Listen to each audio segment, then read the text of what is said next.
दुनिया में हड़कंप मच गया। जी हां, सीज फायर से महज कुछ ही घंटे पहले इजराइल ने गाजा पट्टी में हमास के ठिकानों पर खौफनाक जोरदार हमला कर दिया और खबर यह सामने आ रही है कि इस हमले में 200 से ज्यादा लोगों की जिंदगी मौत में तब्दील तक हो चुकी है। कहा तो यहां तक जा रहा है कि इजराइल ने सीज फायर डील की आड़ में हमास को धोखा देकर यह हमला किया, जिसमें हमास के टॉप कमांडर और लड़ाके अपनी जान गंवा चुके हैं।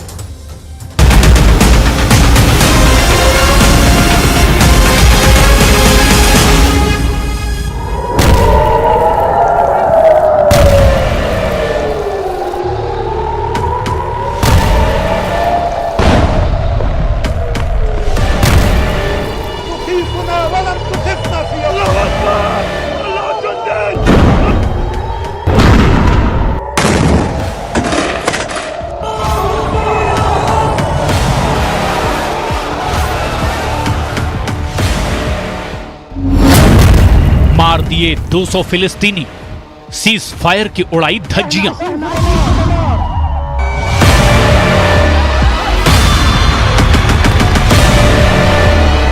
तेईस नवंबर 2023 से हमास और इजराइल के बीच सीज फायर लागू होना था, लेकिन गाजा में इजरायली सेना ने इतना भीषण हमला किया है कि देखते ही देखते 200 से ज्यादा फिलिस्तीनी इजरायली सेना के हमले में मार दिए गए हैं।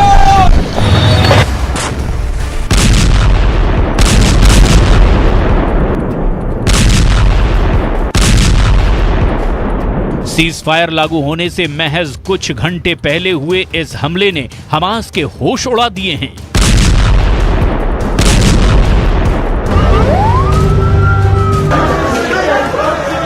मिडिल ईस्ट की मीडिया के मुताबिक सीज फायर लागू होने से ठीक पहले हुए इस हमले ने अरब और मुस्लिम देशों में हड़कंप मचा दिया है, जबकि अमेरिका के राष्ट्रपति बाइडेन अब इस बात से खौफ में हैं कि कहीं सीज फायर की डील टूट ना जाए।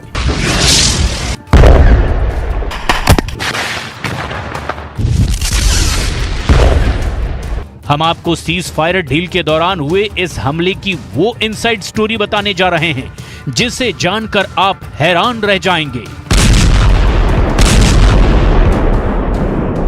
क्योंकि 4 दिन के सीज फायर से सबसे ज्यादा फायदा हमास को होने जा रहा था।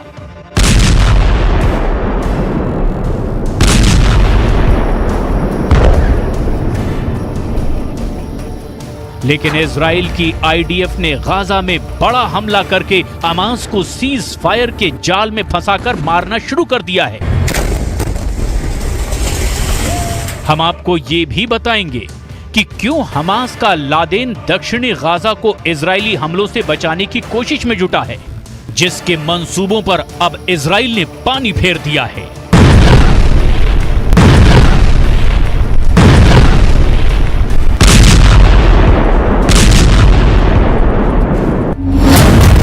गाजा में भीषण हमला, भाग गया हमास का लादेन।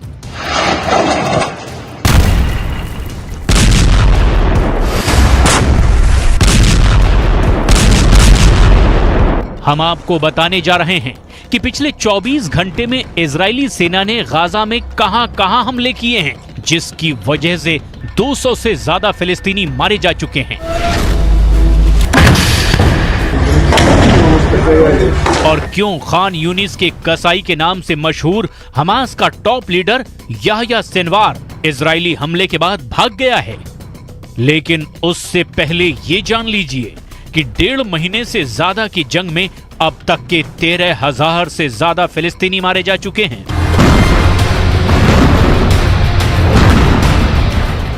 पैंतालीस 45,000 हमास लड़ाकों में से 10,000 से ज्यादा हमास लड़ाके मारे जा चुके हैं।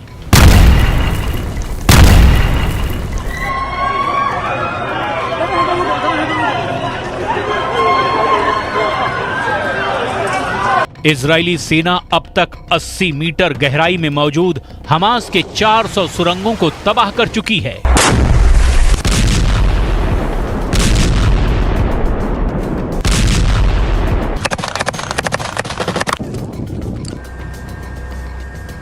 जबकि हॉस्पिटल, मस्जिदों, स्कूलों, और रिहायशी इमारतों के नीचे बनी 300 से ज्यादा सुरंगों को आईडीएफ ने बम लगाकर उड़ा दिया है।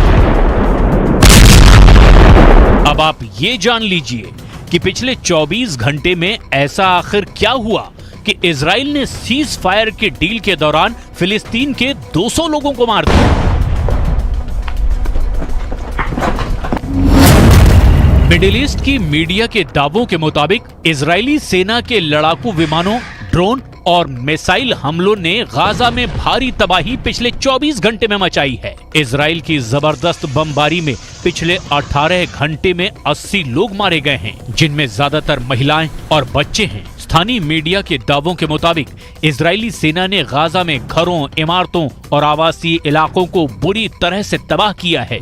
इजरायली लड़ाकू विमानों ने आधी रात के तुरंत बाद गाजा पट्टी में आवासीय घरों को निशाना बनाया, जिसमें 41 लोगों की मौत हो गई और दर्जनों घायल हो गए। कई लोग अभी भी लापता हैं। माना जा रहा है कि कई दर्जन लोग मलबे में दबे हुए हैं।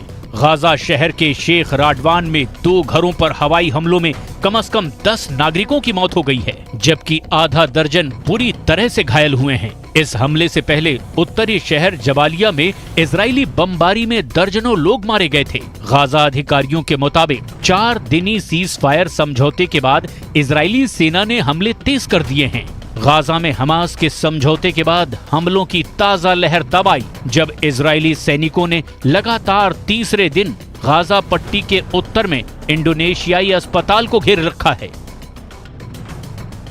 Israel is at war with Hamas. This is a war that we did not start and we did not seek. An operational pause for release of hostages does not change it. Israel is still at war with Hamas, and we are committed achieving our goals. Defeat Hamas and bring all our hostages home.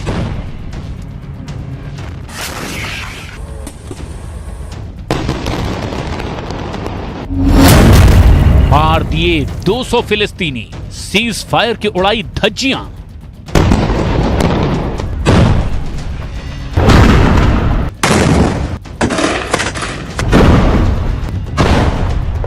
अब सवाल ये उठता है कि अगर Israel cease fire deal के दौरान भी हमले लगातार तेज कर रहा है, तो फिर ये सीज फायर लागू कैसे होगा?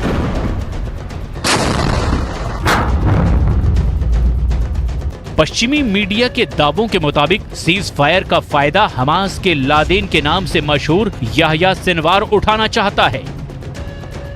इजराइल के एक अखबार के दावे के मुताबिक इजराइल के रक्षा विभाग के अधिकारियों को लगता है कि गाजा में हमास का चीफ याह्या सिनवार दक्षिणी गाजा पट्टी में मानवीय संकट का फायदा उठाने की कोशिश में है। इस रणनीति के तहत खान यूनिस का लादेन कहा जाने वाला याह्या सिनवार इजरायली रक्षा बलों पर इतना अंतर्राष्ट्रीय दबाव डालना चाहता है कि आगे अपने अभियान को तेज न कर सके। खान यूनिस ही सिनवार का मुख्य कमांड सेंटर है और माना जा रहा है कि दबाव में इजरायली सेना अपेक्षाकृत सीमित ऑपरेशन के लिए तैयार हो सकती है, जिससे हमास को कोई खास नुकसान नहीं होगा। इजरायली अफसरों का मानना है कि सिनवार युद्ध विराम के बाद जमीनी अभियानों को फिर से शुरू करने में देरी करने की योजना बनाने में जोर शोर से जुटा है।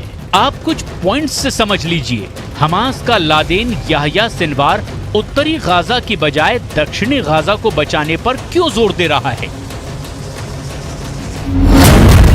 गाजा में भीषण हमला, भाग गया हमास का लादेन।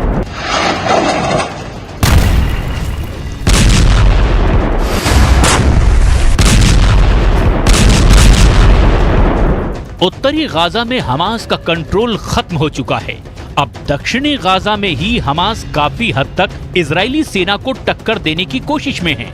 इजरायली मीडिया के दावों के मुताबिक सीज फायर के दौरान आईडीएफ बेहद सीमित ऑपरेशन दक्षिणी गाजा में ही कर पाएगी। खान यूनिस या राफा को निशाना बनाने की बजाय इजरायली सेना नुसेरात, अल बुरायज और दील अल बलाह जैसे इलाकों पर ही सीमित हमले कर पाएगी। इजरायली सेना दक्षिणी गाजा पट्टी में गैर मानवीय क्षेत्रों में सीमित अभियान चलाने को मजबूर हो जाएगी और इसका नुकसान आईडीएफ को ये होगा कि हमास इजराइल के भीषण हमलों से बच जाएगा और हमास का लादेन याह्या सिनवार एक बार फिर से दक्षिणी गाजा में हमास की सैन्य ताकत को मजबूत कर देगा। इजरायली मीडिया का ये भी दावा है कि इसीलिए दक्षिण गाजा के खान यूनिस शहर के आसपास इजरायली सेना सैकड़ों टैंक तैनात करने जा रही है। और इजरायल युद्ध में सीज फायर पर सस्पेंस बरकरार है और इस बीच इजरायल के प्रधानमंत्री बेन्यामिन नेतन्याहू ने एक ऑर्डर भी जारी किया। इस ऑर्डर के मुताबिक खुफिया agency Mossad super active mode में आ गई है। मोसाद हमास के उन टॉप लीडर्स की लिस्ट तैयार कर रही है जो विदेशों में छिपे बैठे हैं। मोसाद को टास्क मिला है कि वो हमास के इन लीडर्स की तलाश करे और उन्हें चुन चुन कर मौत के घाट उतार दे। बेन्यामिन नेतन्याहू के फरमान ने हमास के आकाओं के जहन में खौफ ही खौफ भर दिया।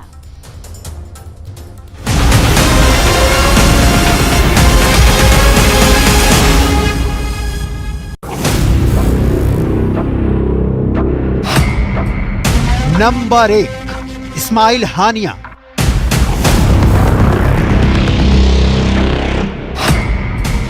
नंबर 2 याहिया सिनवार,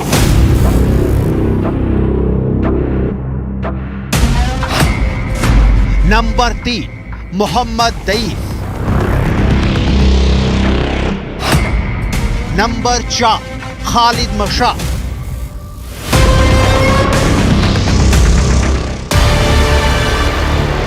हमास के इन नेताओं की मौत का काउंटडाउन मोसाद नोट कर रही है।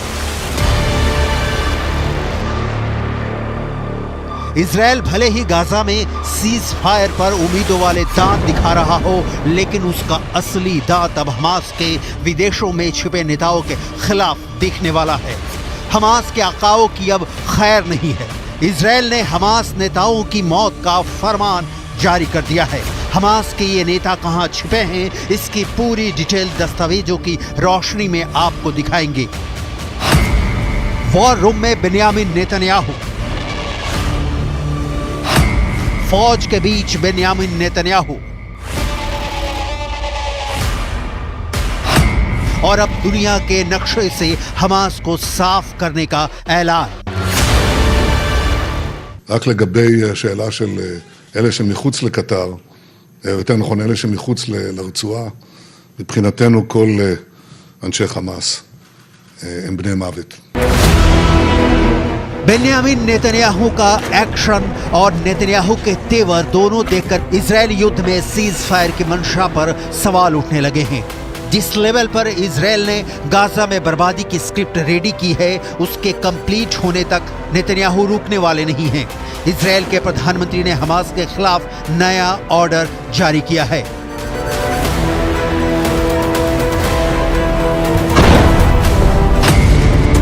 इजरायल के प्रधानमंत्री बेन्यामिन नेतन्याहू ने खुफिया एजेंसी मोसाद को नया टास्क दिया है। ये टास्क है हमास के आतंकियों को, वो चाहे दुनिया में कहीं भी छिपे हों, चुन चुन कर मारना। मोसाद टारगेट किलिंग के लिए जाना जाता है। दुनिया भर में मोसाद ने मजबूत नेटवर्क तैयार किया है। दुनिया भर में मोसाद के एजेंटों को जिम्मेदारी दी गई है कि हमास के एक एक आतंकी का पता लगाओ और उन्हें मौत की नींद सुला दो। 7 अक्टूबर को मोसाद फेल हो गई ये पता लगाने में कि हमास इजरायल पर हमला करने वाला है। दुनिया भर में मोसाद की ताकत पर सवाल उठे, लेकिन मोसाद ने इसका जवाब गाजा में दिया। मोसाद इस वक्त फुल ऑन एक्टिव है। गाजा के गली गली में इजरायल के सीक्रेट एजेंटों का पहरा है। हमास के करीब 500 किलोमीटर लंबी बिछी गाजा की सुरंगों का चप्पा चप्पा छान मार रहे हैं मोसाद के टॉप एजेंट। मोसाद अपने 7 अक्टूबर की नाकामी का बदला हमास से ले रहा है। गाजा में तो मौत बांट ही रहा है, अब मोसाद विदेशों में छिपे हमास के लीडरों को मौत की नींद सुलाएगा। हमास का एक भी टॉप का लीडर इस वक्त गाजा में नहीं है। याहिया सिनवार या इस्माइल हानिया जैसों को पकड़ने या उनके मौत या उनके खात्मे के लिए मोसाद को दूसरे देशों में ऑपरेशन चलाना होगा। मोसाद का रिकॉर्ड बताता है कि इस काम में मोसाद माहिर है। אני רוצה להיות ברור. המלחמה נמשכת. המלחמה נמשכת. אנחנו נמשיך בה עד שנשיג את כל מטרותינו. להשיב את כל חטופינו, לחסל את החמאס, ולהבטיח שביום שאחרי החמאס לא ישלוט בעזה גורם שתומך בטרור, שמחנך את ילדיו לטרור, שמשלם למחבלים או לבני משפחותיהם. עזה לא תהווה יותר איום על ישראל. पूरी दुनिया जानती है कि इजराइल ने गाजा पर जब जब हमला किया है गाजा छोटा होता गया है। इस बार भी होना तय है, लेकिन सिर्फ गाजा में हमास के खात्मे से इजराइल का ये परमानेंट दुश्मन नेस्तो नाबूद नहीं हो सकता। ये बात बिल्कुल क्लियर है। हमास के कंप्लीट अंत के लिए उन लीडरों को टारगेट करना होगा जो गाजा या वेस्ट बैंक में नहीं रहते। ये देखना बहुत दिलचस्प होगा कि आखिर हमास के ये टॉप नेता ऐसी कौन सी जगह पर रहते हैं जिसे लेकर इजराइल की जवाबी कार्रवाई का उन्हें कोई डर नहीं है।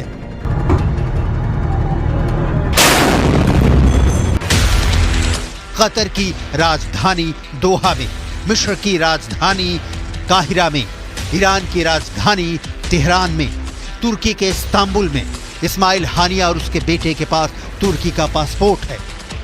हमास के ये हुक्मरान जिस देश में रहते हैं उसके सरकारी पैसों पर मौज करते हैं।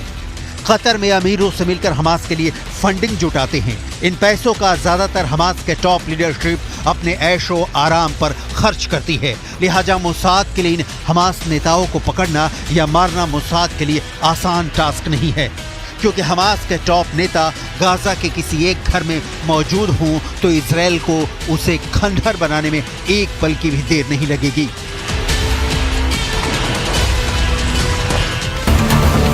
इजराइल का जासूसी जाल इतना बड़ा है कि उसमें बड़े से बड़े फंस जाते हैं। मोसाद की जासूसी की सफलता की कहानियां विश्व इतिहास में भरी पड़ी है। मोसाद ने सालों दशकों में जो कारनामा किया है उसे एक बार फिर दोहराने का वक्त आ गया है।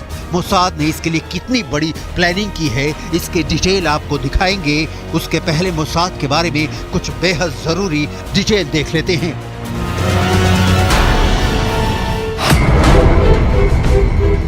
3 बिलियन के सालाना बजट और 7,000 मंजे हुए कर्मियों के साथ दुनिया भर में अजय और किलिंग मशीन के नाम से मशहूर और अमेरिका की खुफिया एजेंसी यानी सेंट्रल इंटेलिजेंस एजेंसी के बाद सबसे सशक्त खुफिया एजेंसी है मोसाद। मोसाद का खुफिया जानकारी जुटाने, गुप्त ऑपरेशनों को अंजाम तक पहुंचाने और आतंकवाद का मुकाबला करने में कोई सानी नहीं है।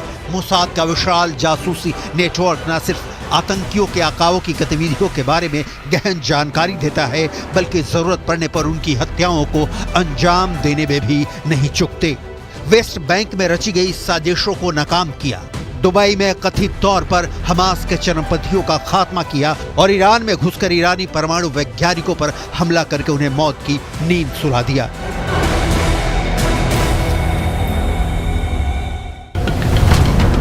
बेन्यामीन नेतन्याहू को मोसाद पर पूरा भरोसा है। मोसाद इस भरोसे पर खरा भी उतरता है, लेकिन मोसाद कैसे हमास के नेताओं को खत्म करेगा, क्योंकि जहां वो हैं वहां की सरकार उनके साथ है, ये एक बड़ा सवाल है। लिहाजा आपको मोसाद के उस डिवीजन के बारे में जरूर जानना चाहिए जो टारगेट किलिंग का मास्टर है।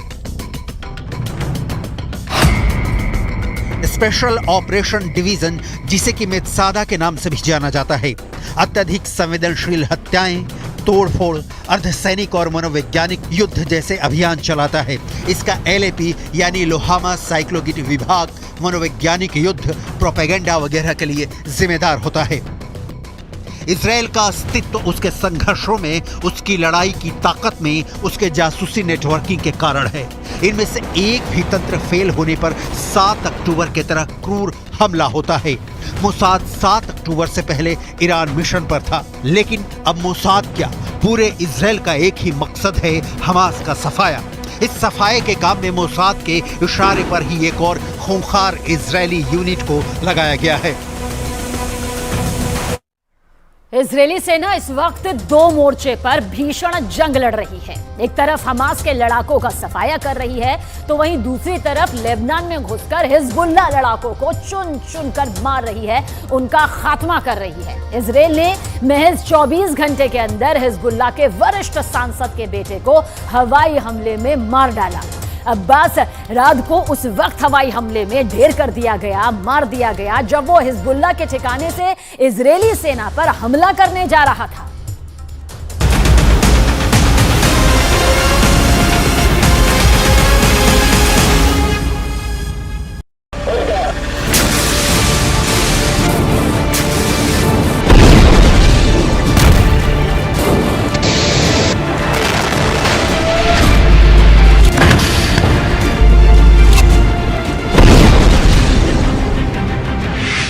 खून से लथपथ हिजबुल्ला इजराइल ने घुसकर मारा।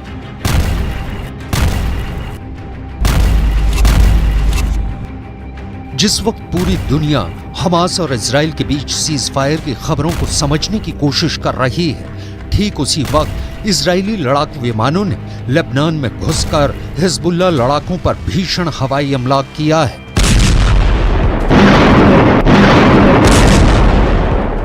20 से 25 लड़ाकू विमानों ने हिजबुल्ला के उन ठिकानों पर सटीक हमला किया है जहां से पिछले 24 घंटे में उत्तरी इजराइल पर हमले हो रहे थे।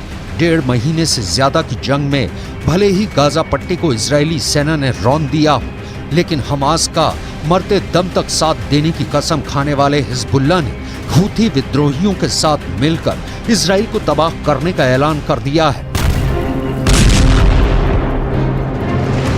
लेकिन वहीं दूसरी तरफ इजराइल की स्पेशल फोर्स और घातक हवाई लड़ाकों ने लेबनान बॉर्डर पर हिजबुल्ला की रीढ़ तोड़ना शुरू कर दी है। अब आप ये जान लीजिए कि पिछले 24 घंटे में इजरायली वायुसेना ने हिजबुल्ला लड़ाकों को कितना नुकसान पहुंचाया है।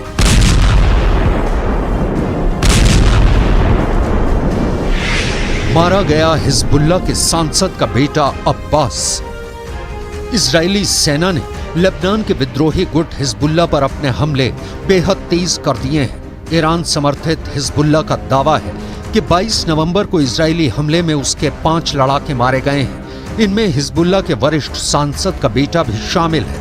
हिजबुल्ला ने बयान जारी कर बताया कि इजरायली हमले में हिजबुल्ला के संसदीय गुट के प्रमुख मोहम्मद राद के बेटे अब्बास राद की मौत हुई है। हिजबुल्ला की ओर से मारे गए 4 दूसरे लड़ाकों की पहचान और फोटो भी जारी की है। मोहम्मद राद के परिवार से जुड़े एक सदस्य के मुताबिक हिजबुल्ला के वरिष्ठ सांसद मोहम्मद राद के बेटे अब्बास राद को बीट याहून के एक घर में इजरायली हवाई हमले में मार गिराया गया। इस हमले के दौरान कई लड़ाकों की दक्षिण लेबनान के बीट याहून में एक घर पर मौत हुई। हिजबुल्ला के संसदीय गुट के प्रमुख मोहम्मद राद के बेटे अब्बास राद का मारा जाना हिजबुल्ला के लिए बहुत बड़ा नुकसान माना जा रहा है। बेशक हिजबुल्ला पर इजराइल ने ताबड़तोड़ हमले करके उसके ठिकानों को तबाह कर दिया हो, लेकिन यह भी सच है कि हमास की तरह हिजबुल्ला इजराइल के सामने जरा भी कमजोर नहीं है। हिजबुल्ला के पास ईरान से मिली घातक मिसाइलें और रॉकेट मौजूद है। 65,000 हिजबुल्ला के लड़ाके अमेरिकी और इजराइल की स्पेशल फोर्स की तरह ट्रेंड हैं, जो इजराइल में घुसकर हमला कर सकते हैं। यही वजह है कि हिजबुल्ला चीफ हसन नसरुल्लाह पिछले 2 हफ्तों से इजराइल को धमकी दे रहे हैं कि अगर गाजा में इजराइल ने हमले बंद नहीं किए तो फिर इजराइल को खून के आंसू रोने पड़ेंगे।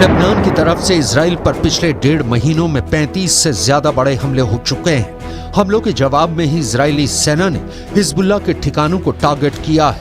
इजराइल के हमलों में हिजबुल्ला की टेररिस्ट सेल और तमाम इंफ्रास्ट्रक्चर तबाह हो गए।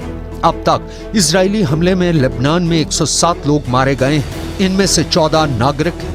अगर हम हिजबुल्ला के लड़ाकों की बात करें, इजराइल से जंग में अब तक हिजबुल्ला के 79 लड़ाके मारे जा चुके हैं। इसके अलावा इजराइल ने सीरिया में भी हिजबुल्ला के 7 लड़ाके मार दिए हैं। वहीं हिजबुल्ला के हमलों में इजराइल के 6 सैनिक और 3 नागरिकों की अब तक मौत हो चुकी है। אני כבר רואה את האזרחים של עזה הולכים עם דגלים לבנים לאורך החוף ונעים דרומה. וחיזבאללה גורר את לבנון למלחמה שעלולה לקרות. והוא עושה טעויות. אם הוא יעשה טעויות מהסוג הזה כאן, מי שישלם את המחיר זה קודם כל אזרחי לבנון. מה שאנחנו עושים בעזה אנחנו יודעים לעשות בביירות. वहीं दूसरी तरफ पिछले 18 घंटे में इजरायली वायुसेना ने गाजा पट्टी से लेकर लेबनान बॉर्डर तक हमास और हिजबुल्लाह के लड़ाकों की लाशें बिछा दी हैं। महज 1 घंटे के अंदर इजराइल ने हमास के 100 लड़ाकों को भयानक धमाकों से उड़ा दिया है।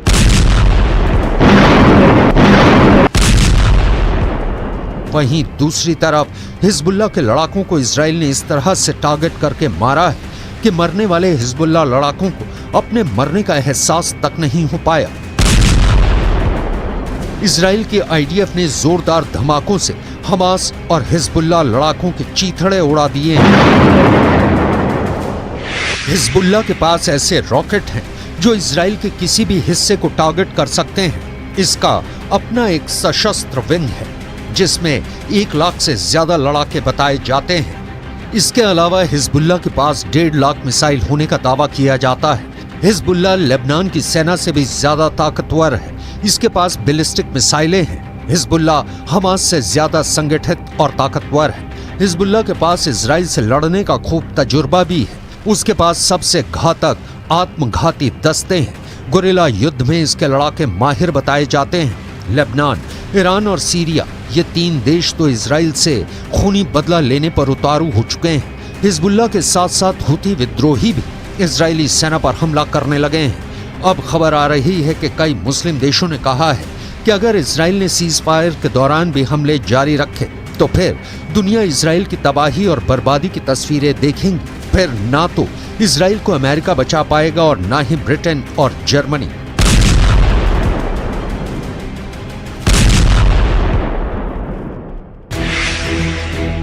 हिजबुल्लाह हुती का हमला, नक्शे से मिटेगा इजराइल। इधर ईरान इस्लाम के नाम पर मुस्लिम मुल्कों को इजराइल के खिलाफ युद्ध करने के लिए भड़का रहा है, लेकिन 62 साल के ईरान के राष्ट्रपति सैयद इब्राहिम रईसी ने तो साफ कह दिया है कि हमें ऊपर वाले के नाम पर इजराइल के क्रूर हमलों के खिलाफ एकजुट होना होगा और इजराइल के भीषण हमलों का जवाब देना होगा।